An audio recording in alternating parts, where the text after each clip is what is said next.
Yes, you have heard it right. So SoftBank moved to sell down most of its Alibaba stake. In fact, I would argue that SoftBank essentially has lost control over Alibaba as a company. Essentially, at its top, they own more than 30% stake of the company. Today, the Alibaba position sits at a measly 3 to 4%. So in this video, we'll be uncovering this exclusive report reported by Financial Times around the story behind the relationship of Alibaba and SoftBank. And on top of that, I will of course be providing my opinion on what it means for Alibaba shareholders. And like always, don't forget to smash that cute little like button on your way out. Now, before we begin, I would just like to extend my apology to all the long-time viewers or hardcore fans out there.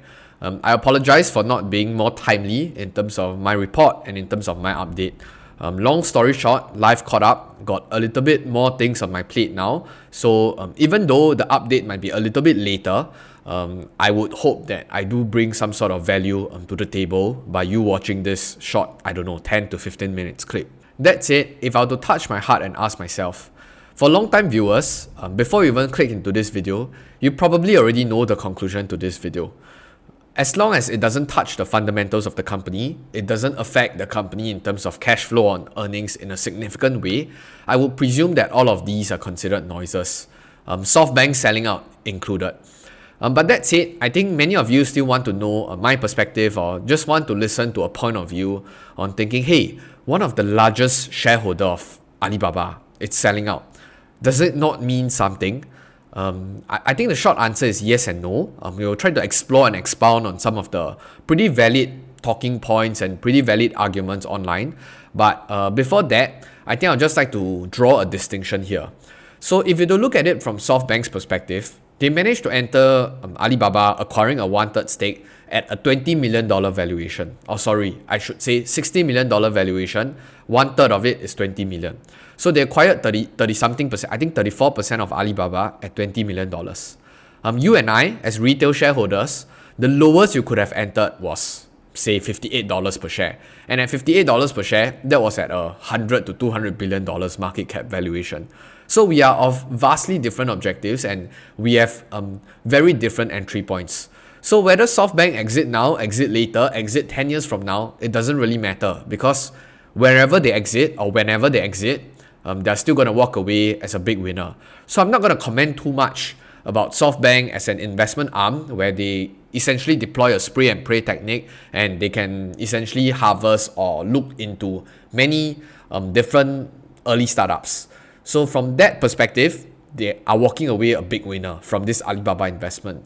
But I think it's still very interesting for Alibaba shareholders to gain a deeper insight and to glean some interesting perspective from SoftBank on why they still decided to sell if they're extremely confident of the outlook of the company. So let's head right into it. Now, I just wanted to make sure that you do not miss out on this sweet deal.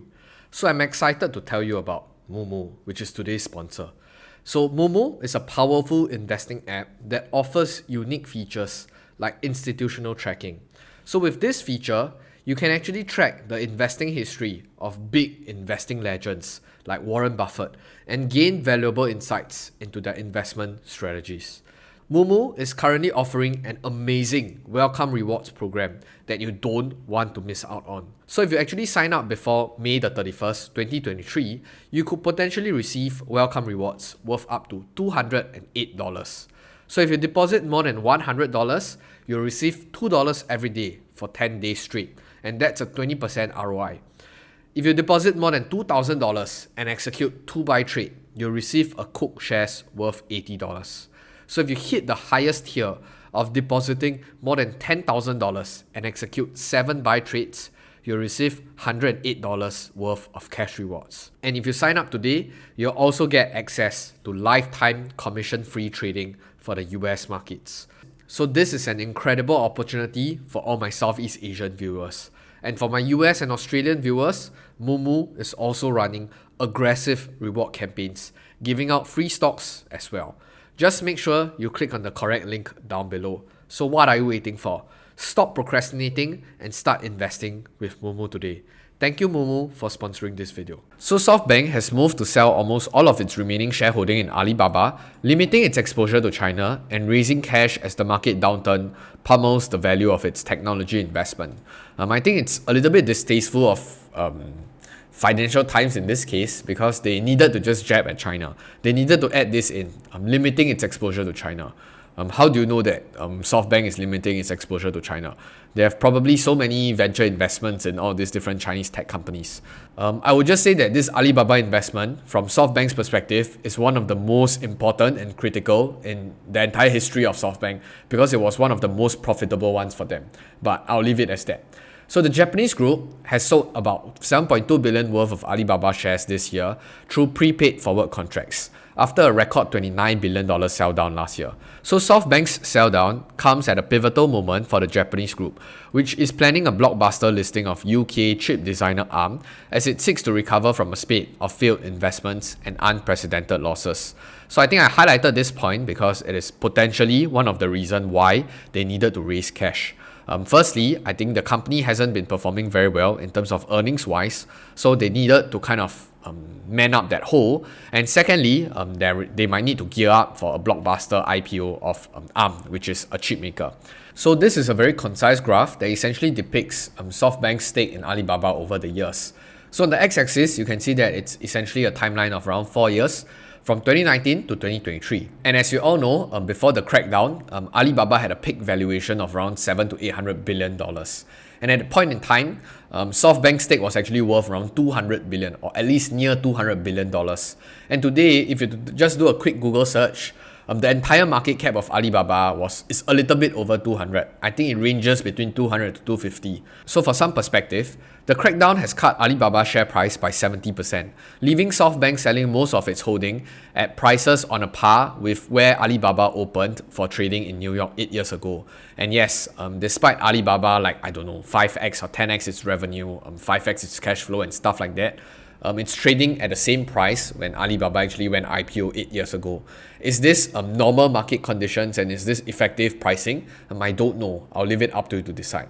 So over the past 14 months, SoftBank reaped on average $92 a share from the forward sales of 389 million Alibaba shares, far below the company's all-time high of around $317 a share. Many investors on the sidelines have been asking, how can Alibaba share price continue to plummet? Isn't it already hitting all-time lows after all-time lows?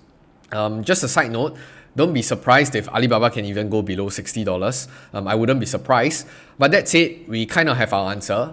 Its biggest shareholder, or one of its biggest shareholders, is essentially offloading over the last 2 years. So the selling pressure is immense. And on a side note, for those of you who had a perseverance of holding on until today, I would just like to say that you have quite a bit of my respect, myself included, of course.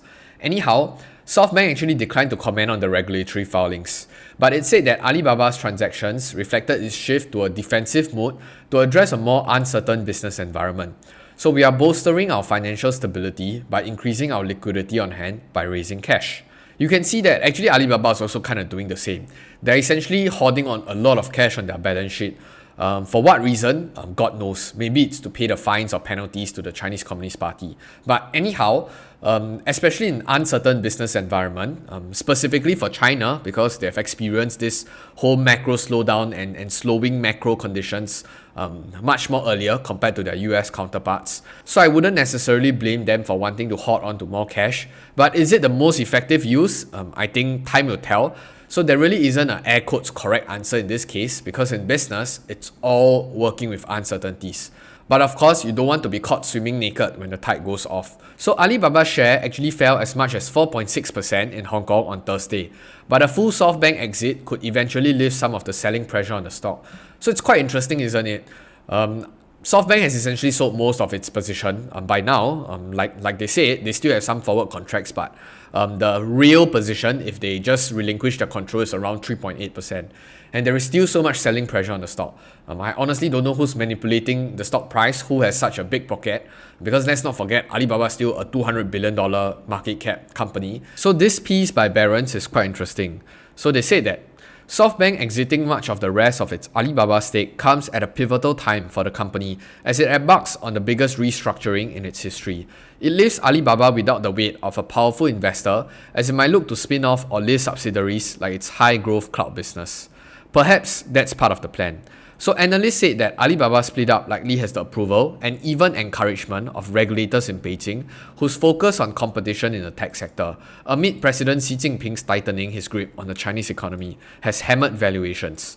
So the split up plan already introduced investors to the idea of an ownership shakeup of some parts of the business, as Alibaba's founder Jack Ma comes back from a year in the cold. SoftBank's reduced ownership stake is another reshuffle in a new era of Chinese tech. So Alibaba did not comment and SoftBank declined to comment beyond the statements in the filings. So I'd just like to say, as always, this is just one of the conspiracy theory. Actually, I wouldn't even categorize it as a conspiracy theory. It could be one of the theory on why, was it forced? Was this sale from SoftBank forced? I don't know, but it does seem like it's extremely coincidental. And you know what else is coincidental? You smashing the like button. But yes, so the other coincidental thing that I wish to highlight around Chinese tech companies is also the idea where Tencent actually also suffered heavy losses on news of their largest shareholder stock sale. So Tencent actually saw the most significant decline over 2 months amid speculations that its largest shareholder Prosus speeding up the selling of the Chinese gaming company stock. So Tencent's share actually lost 5.2% in Hong Kong, the most since late January, after the news that Prosus planned to deposit an additional 96 million shares into the city's stock clearing system. So Prosus move typically a precursor to selling stock, and they will likely speed up their selling of the Tencent share when it's near 400 Hong Kong dollars, based on an executive director at UOB. So Tencent has been buying back their shares to offset the market impact of big holders selling every day. But still, such negative news would always cause some concern. So this comes as a air quotes surprise because just a few months back, I think this report was published in early November. Yes, November the 1st, 2022. The headline states that Prosus and Naspers deny report that they are in talks to sell Tencent stake. So just a few months back, let's say around 4 months, 5 months back, they said that they are not interested in selling their Tencent position. And just this time around, it's alluded or it's rumored that they're going to sell, or they're essentially cutting down their stake. Cutting, whether is it a huge reduction or not, I'll leave it up to decide, but 29% to 26.9% when they just said a few months back that they don't want to sell. So in this report, they said that they rejected as untrue a report that they are in the talks of selling their large stake in Chinese software and gaming company Tencent. So Prosus actually hold a 28% stake in Tencent worth 70 billion at current prices. So after their report of claiming it to be untrue, Tencent's share actually gained 10% to around 226 Hong Kong dollars. So here's the biggest difference. Back then, Tencent, before the gain of 10%, Tencent was trading near 200 Hong Kong dollars. And now, when they're starting to trim their position, it's actually much nearer to 350 to 400 Hong Kong dollars. So it's essentially close to a double in this short 5-month span when they denied that the report to be true that they're selling, and after the share price increased by 80%, they're selling. So this is actually quite an interesting phenomenon. You can kind of argue that it's maybe the same for SoftBank, where at its lowest, where Alibaba was trading at like, I don't know, $50, $60, SoftBank wasn't really interested in offloading their shares at such a low valuation.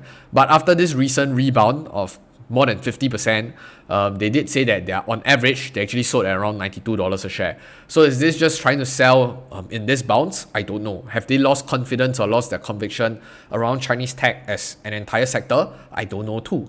But I think one last important factor that I wanted to point you to is Daily Journal, which is run by Munger. Let's not forget Munger actually held on to Baba as well. So in Q1 of 2023, it's reported that Munger didn't sell, didn't buy. So even though I know that there's this huge headline, a big hoo-ha around Munger saying that Alibaba is his biggest mistake, the interesting thing is he actually didn't sell out of his Alibaba position. So what do you actually read of this action or inaction in this case? Did Munger really think that Alibaba is a bad investment decision? And if so, if it's really that bad, why is he not selling out of his Alibaba position? I'm not too sure. But I think just based on the last few quarters, you can see that, at least from Q3 of 2022, you can see that most smart investors are net sellers. So in this case, I'll just like to post back the question to all you viewers, because they like to call us dumb money, right? Well, all these people are the smart money, as they are the hedge fund. They have all the quant analysts helping them crunch the numbers. They have so many people with CFA, CPA titles and stuff like that. So you being the dumb money, while you looking at all this smart money selling out of their position, number one, how are you feeling? And number two, why are you not selling? I think I'm quite interested in knowing your own substantiation on why you still hold on to Alibaba stock. So leave in the comment section down below. So I'll just conclude this video with 2 points. Firstly, I honestly don't know why SoftBank is selling their Alibaba position.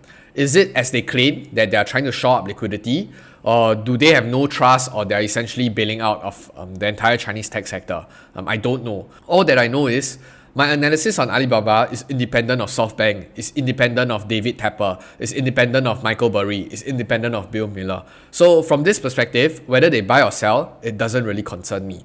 And I know that some investors actually clone this Alibaba investment because Charlie Munger actually bought into it. So I think a very important question you should ask yourself is, thankfully Q4 of 2022 and Q1 of 2023, Munger didn't sell. But what if next quarter, Munger decides to sell Alibaba? Are you going to exit as well? So that's the biggest question. Your analysis should be independent of all these noises and what all these air quotes smart people are doing. You are managing your own portfolio or your own money. If you want to clone or if you want to follow them, might as well you buy into their fund, or for example from Munger's case, buy into Daily Journal. In Buffett's case, buy into Berkshire. If not, there's no point trying to follow and follow these people in and then follow them out as well when you don't even know what the real reason is. So on the second point that I want to latch onto is, investing is actually a very forgiving business. You don't have to have a 100% hit rate. You just need a few that really compounds at an enormous rate. And like what Buffett said, rule number one is to not lose money, and rule number two is to not forget rule number one. My current investment in Alibaba and my current cost price and the amount of exposure that I have, considering Alibaba's business, how it's operating in the entire environment, you can throw in geopolitics risk, regulatory risk, how the government is looking at them. I touch my heart and I ask myself this question day in, day out, which also gives me a peace of mind when I go to bed. I honestly don't think that I'm going to lose a lot of money if I'm going to hold it out for 5, 10, 15 years, considering the importance of this business and how they've executed thus far. Of course, they're going to be black swan. The China tech sector is going to be the next ad tech. I don't know if this is going to come true, but barring that kind of black swan event, if Alibaba is allowed to continue executing and continue delivering results in terms of earnings and cash flow, I don't think I'm going to lose a lot of money. So that's just my own perspective. You can make your own conclusion. So with that, I'll see you in the next video. But more importantly, I will finally see you on the moon. Goodbye.